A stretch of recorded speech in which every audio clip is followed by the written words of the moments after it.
घर वापसी। आज सुनंदा जी बड़ी ही खुश थी कि उनका बड़ा बेटा लेने आ रहा था। वह अपनी पैकिंग ऐसे कर रही थी जैसे हमेशा के लिए जा रही हो, हमेशा वहीं रहना हो भी क्यों ना खुश। आखिर बड़ा बेटा कितने समय से बुला रहा था कि आप हमारे साथ क्यों नहीं रहती माँ। तब वो कहती, हाँ बेटा तेरे साथ मैं जरूर रहूंगी, पर तेरे पापा भी चले तब तो चलूं, नहीं तो तेरे पापा अकेले रह जाएंगे।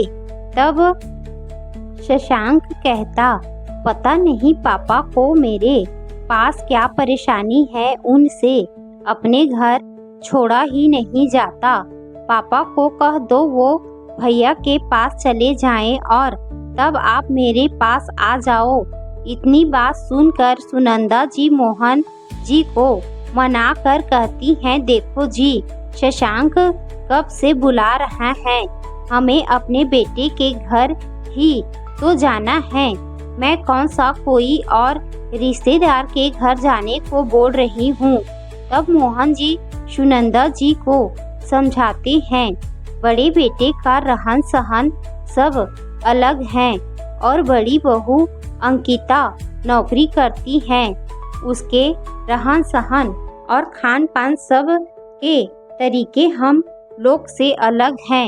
वो जब यहाँ आती है तो कैसे मेहमान जैसे रहती हैं, ये क्या तुम्हें नहीं मालूम। उसे यहाँ कभी अपनापन महसूस ही नहीं हुआ, क्या तुम वहाँ रह पाओगी। तब सुनंदा जी कहती हैं, अजी मेरा जब तक मन लगेगा तब तक रह लूंगी, क्या बहू की वजह से अपने बेटे को मना कर दूं, ये क्या अच्छा लगता है। मैं तो बस अपने शशांक के प्यार की वजह से उसके पास जाना चाहती हूँ। आपकी सेवा छोटी बहू नीति तो अच्छे करती है ना, आप कुछ दिन वहीं रह लो। वो निशांक के पास चली जाते हैं। निशांक बिजनेस करता है, दोनों भाइयों की गृहस्थी अच्छे से चले तो सुनंदा और मोहन जी ने एक मकान अलग से निशांक को दे दिया है और शशांक एक बड़ी कंपनी में नौकरी करता है। इस तरह दोनों बेटे सुखी हैं। सुनंदा जी ने अपने दोनों बच्चों को बड़े नाजों से पाला है, जो बच्चों की बचपन से लेकर बड़े तक हर ख्वाहिश पूरा करती आई हैं। अब वे बड़े बेटे शशांक की मनुहार के कारण उसके घर पहुंच जाती हैं। बेटे बहू पोती के साथ खुश रहती हैं। बेटा भी रोज शाम को अपनी माँ के साथ समय बिताता है। रोज लौटते हुए कुछ न कुछ माँ की पसंद का सामान लाता है और अंकिता बहू की काफी कम बोलने की आदत रहती है। वह हर काम अपने हिसाब से करती है क्योंकि उसे नौकरी पर जाना होता है। वह घरेलू महिला तो नहीं है, वह अपने फिक्स समय के अनुसार सब मैनेज करती हैं। सुबह 9 बजे ऐसा लगता है जैसे घर में स्टेशन जैसी आपाधापी मची हो। काफी जल्दबाजी शशांक, अंकिता और पोती को रहती। इस तरह अंकिता को सुबह बेटी नायरा को स्कूल भेजना, साथ ही खुद का और शशांक का टिफिन पैक करके निकलना उसके प्रतिदिन की दिनचर्या थी।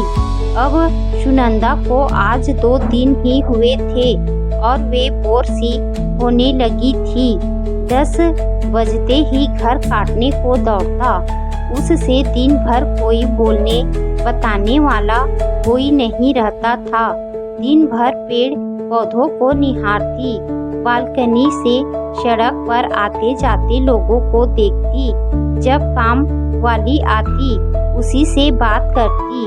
वो भी रॉकेट जैसी फटाफट काम करती और निकल जाती क्योंकि उसे भी दूसरे घरों के काम निपटाने होते थे।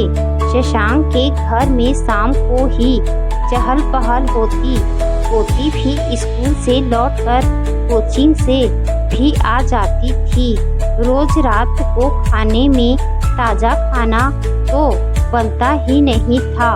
पहले से तैयार सब्जी गरम हो जाती, पहले के गूथे आटे से रोटी बन जाती। खैर वो 3-4 दिन देखती रही, पर उससे देखा नहीं गया। तब सुनंदा जी ने कहा, शशांक बेटा, मैं इतने दिन से देख रही हूँ कि फ्रिज में रखा खाना ही परोसा जाता है। रोज ताज़ा खाना अंकिता नहीं बनाती है, 2 दिन तक सब्जी चला लेती है। ये तुम लोग के स्वास्थ्य के लिए ठीक नहीं है। अब मैं यहाँ हूँ तो अंकिता की मदद कर दिया करूँगी, ये ठीक रहेगा ना? आखिर मैं बोर हो जाती हूँ। तब अंकिता कुछ नहीं कहती है। शशांक कहता है, ठीक है माँ, जैसा ठीक लगे वैसा करो। अब अगले दिन जब सुनंदा जी का व्रत रहता है तो फ्रिज खोलती है और देखती है कि व्रत के हिसाब कुछ मिले तो बना लूं, न तो खोआ रहता है न ही ताजे फल समझ आते हैं। लेकिन फ्रिज तो पैकिंग फूड से भरा है, कहीं मेयोनीज, कहीं चीज़, कहीं तरह तरह के सॉस, ब्रेड जैसी अनेक चीज़ें होती हैं। फिर फ्रिज से पैकिंग फूड की एक्सपायरिंग डेट देखकर पैकेट वे सब अलग करती हैं। पहले की सब्जी और आटा भी अलग कर देती हैं। और किचन में उन्होंने साबुनदाना या राजगीर का आटा बहुत ढूंढा पर नहीं मिला, पर उन्हें नहीं मिलता है। इस तरह फिर उन्होंने अपना घर समझकर जो उन्हें समझ आया तो किचन भी जमा दिया।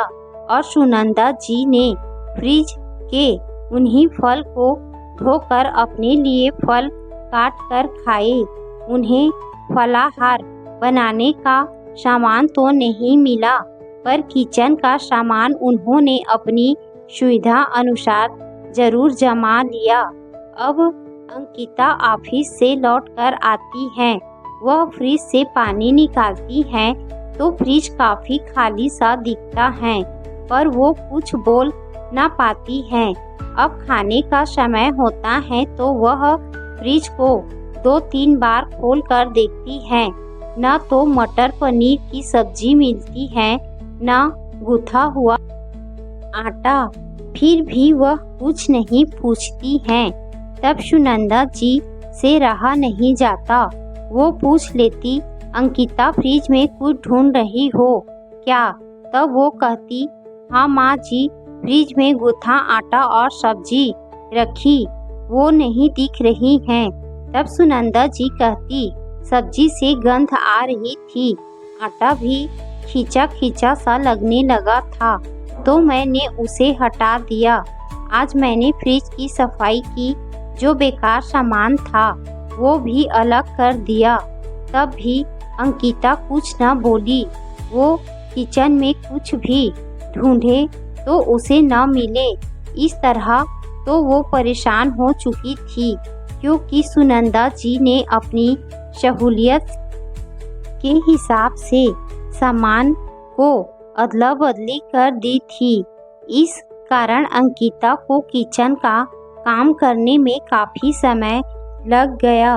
वो देर से कमरे में सोने गई।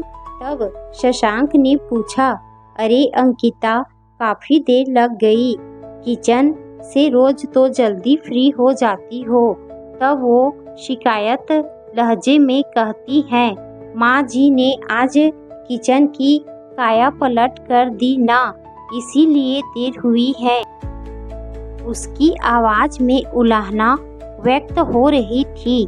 तब सुनंदा जी को शशांक के कमरे से आवाज आ रही थी। तब वो समझ गई, मेरा रहना और अपने बेटे के घर को अपना समझना अंकिता को रास ना आ रहा है। समय रहते बिना शिकायत किए वो एक फैसला लेती हैं। रात में बिना कुछ कहे अपना सामान पैक करती हैं। अगले दिन वो सुबह नहा धोकर तैयार होती हैं और शशांक से कहती, बेटा मेरे लिए टिकट कर दो, अब मैंने तुम्हारी बात रख ली, यही मेरे लिए बहुत है। तब अंकिता समझ जाती है, उसे लगता है कि माँ ने हम लोग की बात सुन ली है। तब उसे एहसास होता है तो वह कहती, मम्मी मुझे सुबह जल्दी निकलना होता है और शाम को थकी रहती हूँ, इस कारण अपनी सुविधा अनुसार काम करती हूँ। तब वो कहती, ठीक है बहू, तुम्हें जैसे रहना रहो, मैं आखिर कब तक रहूँगी। तब शशांक कहता, माँ कुछ दिन और रहो ना। तब वो कहती, नहीं बेटा, मुझे जितना रहना था रह लिया, अब मुझे जाने दे। मैं दिन भर बोर होती थी, इसीलिए सोचा घर के कामों में हाथ बटा दिया करूं। अब अंकिता को कल काफ़ी परेशानी हुई। मैं नहीं चाहती कि तुम्हारी गृहस्थी में कोई क्लेश हो। मैं तुम्हारे प्यार में भूल गई कि बहू को मेरी वजह से परेशानी होगी। बस मैं यही चाहती हूँ कि तू हमेशा खुश रहे, इससे ज़्यादा एक माँ को और क्या चाहिए। तब अंकिता कहती, माँ आपका आना हम सबको बहुत अच्छा लगा, पर मैं समय की कमी के कारण ही पैकिंग फूड मंगवाती हूँ। मैं कोशिश करूँगी कि ताज़ा खाना बनाऊँ, पर क्या करूँ, मेरी मजबूरी है। तब सुनंदा जी कहती, बहू तुम समझदार हो, पर मेरी दखलंदाजी तुम्हें पसंद नहीं आई। मैं ये समझती हूँ ये मेरी गृहस्थी नहीं है, इसे मैं अपना मान बैठी। अब मुझे अपनी गृहस्थी देखनी है, मेरी घर वापसी भी जरूरी है, मुझे जाना ही होगा। अब वो घर वापसी करते ही मोहन जी को फोन करके कहती, अजी मेरी घर वापसी हो गई है, आप भी घर आ जाओ। तब उसकी आवाज़ सुनकर ही मोहन जी समझ जाते हैं कि जरूर कुछ हुआ है। तभी तो सुनंदा जी एक सप्ताह में ही लौट आई। मोहन जी के लौटते ही डबडबाई आंखों से उनकी ओर देखती हैं। अजी आप सही कहते थे, मेरा मन नहीं लगेगा। वाकई अपना घर अपना ही होता है और मेरी घर वापसी हो गई। आज एहसास हुआ बेटे का घर बहू के हिसाब से चलता है। आज मुझे यहाँ आकर लग रहा है मैं अपने घर में अपने हिसाब से रह सकती हूँ। वहाँ ना कोई बोलने बताने वाला, ना कोई पास बैठने वाला। शशांक के घर में सुकून नहीं है जो अपने घर में है। तब मोहन जी कहते हैं, देखो सुनंदा, जैसे बेटी की विदाई के बाद हम उसके जीवन में ज़्यादा हस्तक्षेप नहीं कर सकते, वैसे ही बेटों के लिए भी सोचो।